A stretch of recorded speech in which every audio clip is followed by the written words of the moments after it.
8K, 65-inch TV. We're going to see how well this works as being a monitor, because this is a 52-inch Dell monitor, which isn't that far off a 65-inch monitor. Oh, goodbye, Dell monitor. You served me well.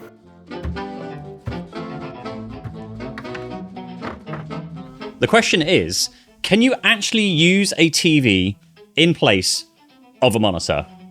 Oh my God.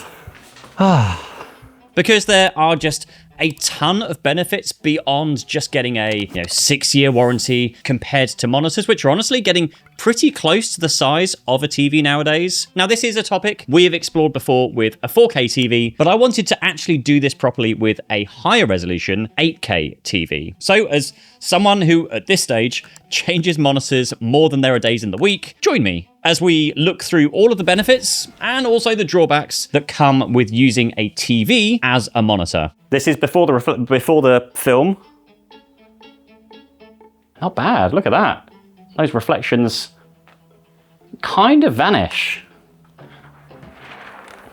I feel like the biggest problem I have with the last 4K TV is that it's 4K but gigantic, but being 8K should be more usable. I'm gonna spend the next few days playing around with it, and we will see where it ends up.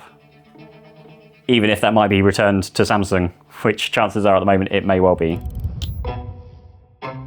It has been a few days now, and I made a pretty big mistake here. Now, the reason why I wanted to go for an 8K TV this time is because, well, we've already looked at what a 4K TV looks like, and that had its drawbacks, and you can go and watch that video maybe after this one. And it seems that 8K TVs are about to not exist anymore, since Samsung is one of the last TV brands still selling 8K TVs. And even then, they have discontinued all of their models. Like, this was literally only one that we could still buy from their website. So we're kind of stuck with what we have here. And especially considering that my usual day-to-day monitor is the whopping 52-inch Dell Thunderbolt monitor, I didn't think that the extra 13 inches would make much of a difference. But holy hell.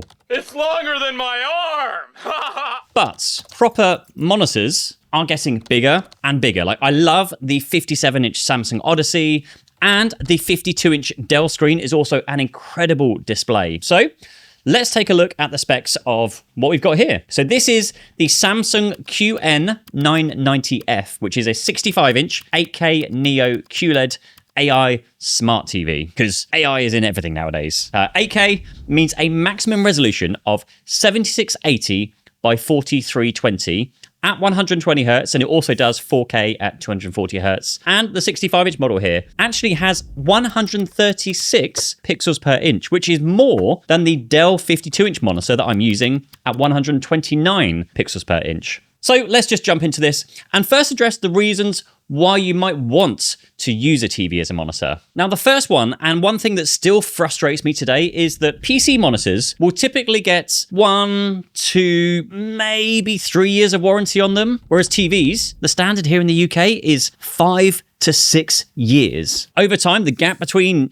a PC monitor and a TV is getting smaller and smaller, like physically. Now, OLED gaming monitors are getting bigger to a point where they are now, in some cases, bigger than TVs. Take my 52-inch Dell and my 57-inch Samsung compared to a 48-inch TV. But with that said, one of the biggest concerns for PC gamers is burn-in, and that is where the turntables turn the tables, because buying a PC monitor is still a better idea for this. Many brands now include burn-in cover in those standard 1 to 3 year warranties, whereas TVs don't explicitly cover it, but instead you get 5 to 6 years of hardware faults. So you are safe in the knowledge that an actual hardware fault is covered with a TV, which may be too late for a monitor. And I think generally speaking, monitor brands expect you to upgrade your monitor more often than a TV, because most of us buy a TV, we keep it until it basically dies. Also, just whilst we're at it, these boxes are taking up a lot of space. This Dell box is pretty big. The 8K TV box, it's slightly bigger, to be fair. And then we've got the LG G5, which we're waiting on the G6 so we can review that one. And then we've got the Ultra Gear Evo what's that? The GX9 that we reviewed recently. So yeah, subscribe if you want to check out more monitor reviews that are coming up soon, including Koicon, do you call it, I think, which is like a studio display replacement. Now, the next reason to use, well, not TVs in general as a monitor, but the reason behind why we chose to use this TV as the replacement monitor was the 8K resolution. Now, many monitors are coming out with 5K, 2K, even 6K monitors, so 8K's got to be better, right? But now you do get a full resolution of 7680 by 4320. Yes, well, except you'll definitely need to play around with your scaling to find something that's comfortable, because that is tiny in actual 8K resolution. And also double check that your device can support it. But the surprising thing that was an issue with the 4K TV as a monitor isn't an issue here: pixel peeping. So this TV actually has a higher PPI than the Dell 52-inch monitor. And so that means for productivity, there are absolutely no issues or concerns with content being blurry or pixelated. Like, text is clear, it's sharp, it does look stunning. And playing games, holy hell. Like, we are fortunate enough to have some of the most powerful PCs here. One is an Alienware AMD 5090 build. The other is an MSI Intel 5090 build. And both of these look absolutely stunning in Forza Horizon 6. And this is really making the PCs work hard here. Like, native 8K resolution at 120 hertz, and I was getting around 100 frames per second. Now, that is with DLSS and 4x frame gen enabled, and that's also at the Epic Plus ray tracing settings, and the GPU was like really cooking at like 80 to 90% utilization, but the graphics on that game, just incredible. And speakers also actually quite good. Like, TVs are designed with audio in mind. I am yet to hear any built-in speakers, with the exception made by any Apple monitors and Apple products, sound anything more than pretty average to pretty awful. Like, this thing can kick out 90 watts of 6.2.4 channel Dolby Atmos, which, well, it's miles ahead of any monitor. And so you could legitimately and happily use this for, you know, day-to-day audio, listening to music, and of course, playing games. Plus, there is the built-in eARC, which means if you really want to, you can hook in external speakers or even a soundbar, or if you have space on your desk, I can hook in my actual amp via eARC, which then hooks up to my KEF LS50 Meta speakers, which barely fit on the desk. But that then totally removes the cheap Amazon DAC that I bought to get high quality audio out from my desktop Mac. And then there is something that kind of surprised me about using a TV as a monitor with this specific monitor, I guess. There is this home screen setup. So when you walk into the room, the TV kind of wakes from sleep and then gives you like a look at your day. I actually kind of quite like this. Like, with my desk setup right now, if I pick up my laptop and just walk away, it's just, black. It does nothing. Now, again, don't get me wrong. On PC monitors, I don't normally like the whole smart TV interface thing. I find it slows down the TV, and browsing through the on-screen display menus, and like when plugging in sources, it does all sorts of weird detections, and it takes longer than it should just to change sources. But it does make you think what the future of desktop monitors could be. Like, perhaps they could have your calendar coming up with, upcoming appointments, smart home status for devices around the home, like your door lock or a camera feed. It definitely starts to get more interesting than just, the current trend of AI in everything for no reason at all. And one feature on this particular TV is that it has a wireless One Connect box. So rather than having everything wired into the back of the TV itself, it actually has it wired into this separate box, and you can plug your devices in, and then that wirelessly transmits it to the TV itself. This is the one that has to go on the back of the TV. Oh, I see. So that is just a receiver. Yeah. This is very similar to, what was it, the Samsung Arc, the 55-inch like gaming curved TV screen thing, which was a monitor, but it had a gigantic like One Connect box, which then sat on the table, but it was like twice the height, twice the depth. It was just gigantic. This is actually quite small, and you have 4 HDMIs on it. You have LAN ports, optical. There's USB-C. I think that looks like it's for the power in. You also have all the aerial and common interface. What goes in common interface? Aerial, you've got another couple of powered USBs on the side. There is obviously the wireless aerial stuff in there, and that's kind of it. Also, the reason why that is a thing, Matt, is because if you wanted to wall mount the TV, then it would be flush with the wall without having the box on the back of it. That'd be why. That is one of the things I've heard about wireless, is it does add latency for like gaming and things. It's fine for like watching content because you don't really care about latency. Oh my God, that's annoying. And as much as the wireless One Connect box does have some issues, it might be nice for some people, if you did want to, actually move your PC setup away from your desk just to give you this, super like minimalistic setup. And then just, Bluetooth peripherals to control it. Although that, of course, means you then won't be able to, wire anything in unless your PC is somewhat nearby still. And then that also leads on to the fact that at the end of the day, this is a TV. So if you ever get bored of using a TV as your monitor, you can always repurpose this as an actual TV, whether that's for connecting up gaming consoles, kicking back or watching some actual TV or consuming general content, some of which could benefit from being an 8K TV, although 8K content in general is quite rare to find. Just be prepared for some pretty quick price drop in value, since TVs do drop in price pretty fast on the second-hand market. Now, before I tell you about what I don't like about using an 8K TV as a monitor, quite timely right now. Yesterday, I had a phone call from crypto.com saying my account had been hacked. And this time, for whatever reason, maybe really think about what personal information of mine is around online, like name, address, phone number, even family members like information, because it is all being bought and sold right now on hundreds, probably thousands of data broker websites that you've never even heard of. This video sponsor, Incogni, is the solution to this. You just sign up, you authorize them once, and then they go off and remove your data from hundreds of brokers automatically. And they'll do this repeatedly, because even if you do it once, that data can then resurface and be sold all over again, unless you have Incogni to stay on top of it. A feature that's worth talking about here is custom removals on the unlimited plan. So if you spot your information anywhere online, like a dodgy people search website, an old directory, even AI search results, you just send Incogni the link and a dedicated privacy expert handles it for you. They are independently verified by Deloitte, and there is a 30-day money-back guarantee, so it's risk-free to try it. So you can use code PETE or visit the link in the description down below to get 60% off an annual plan, because, well, they can't harm you if they can't find you. So yeah, links will be down below. Do go check them out. A huge thank you for supporting this channel, both them and yourselves.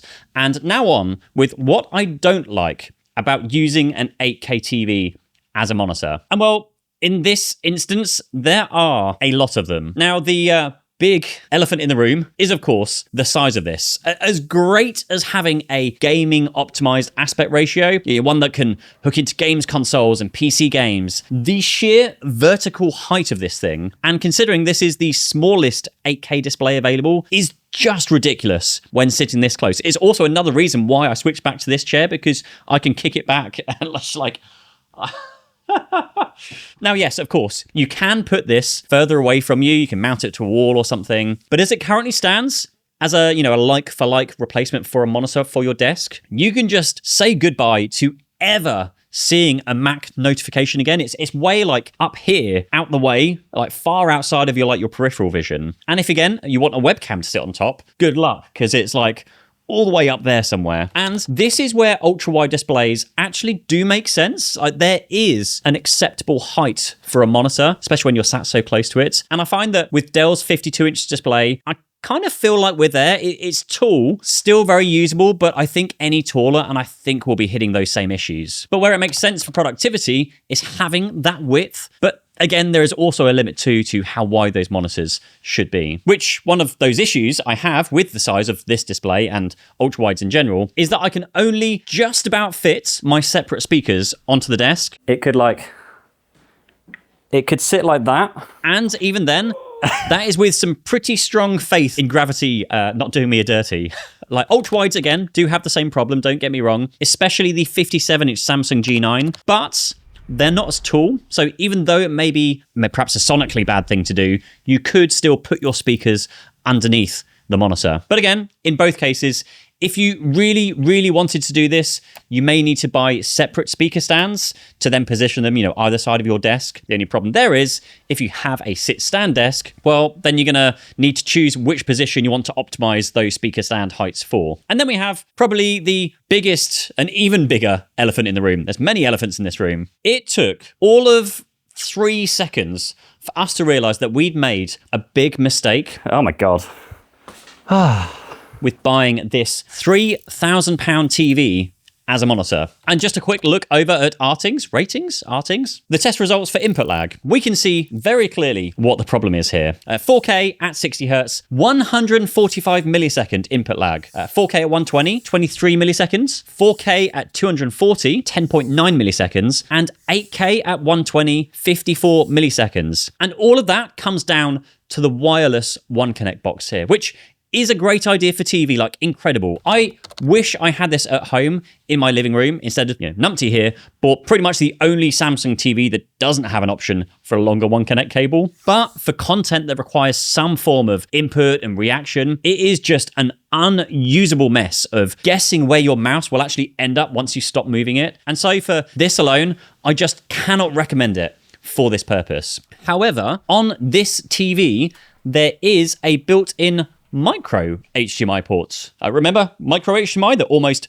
nothing uses anymore? And I thought actually died with, I think my old Sony camera used a micro HDMI. So this built-in micro HDMI ports is really meant for games consoles, but PC and Macs can kind of work too. So you can buy a HDMI to micro HDMI cable and then plug directly into the back of the TV, which reduces the input lag, but we're still talking anywhere from say 5 to 15 milliseconds, depending on your configuration. So it's more usable, sure, but considering many monitors nowadays ship with 0.03 millisecond like gray to gray response times, it is significant enough to notice the lag within seconds of using this display with the One Connect box, and one that physically hampers the whole experience. I love the idea of a wireless One Connect box, but as with, well, really anything, wireless might be fast, but wired is always faster, especially when you're needing to interact directly with the content on the screen. And then of course there's the connectivity issues. Now, as wonderful as having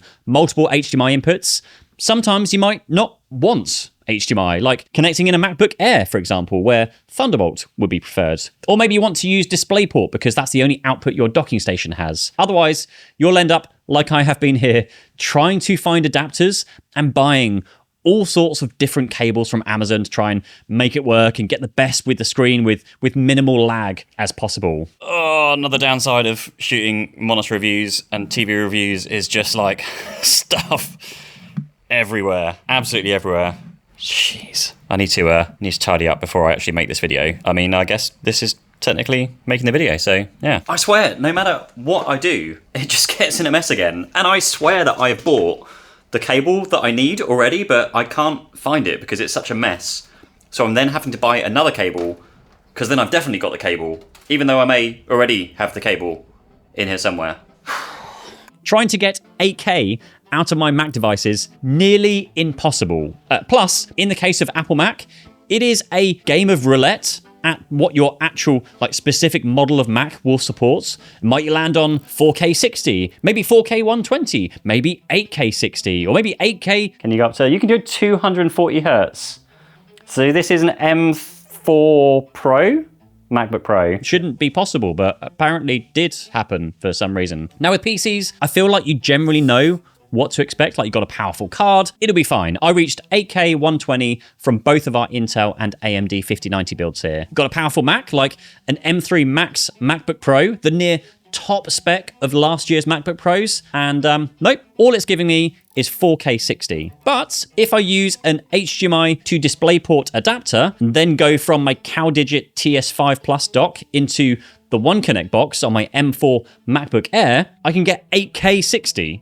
Make it make sense? So would I recommend this? No, I really wouldn't. But is it a bad idea to use a TV as a monitor? Also, no, there are still plenty of great reasons and situations to use a TV. Like for all the positives I've mentioned here before, better warranty, gaming support, aspect ratio, sheer size if you want that, but you will need to pick carefully. And with 8K TVs essentially being a thing of the past now, and the only 8K TV hampered by the awfully laggy wireless One Connect box, then 4K is probably your only great option, at least for now. But I would still recommend the 52-inch Dell over this for all of the expansion and connectivity that offers to anybody, even semi-interested in productivity over gaming. And if you want to see what using a 4K TV as a monitor was like, well, why not go and watch the last time we tried it, or check out my review of the also huge but more usable Dell 52-inch display instead.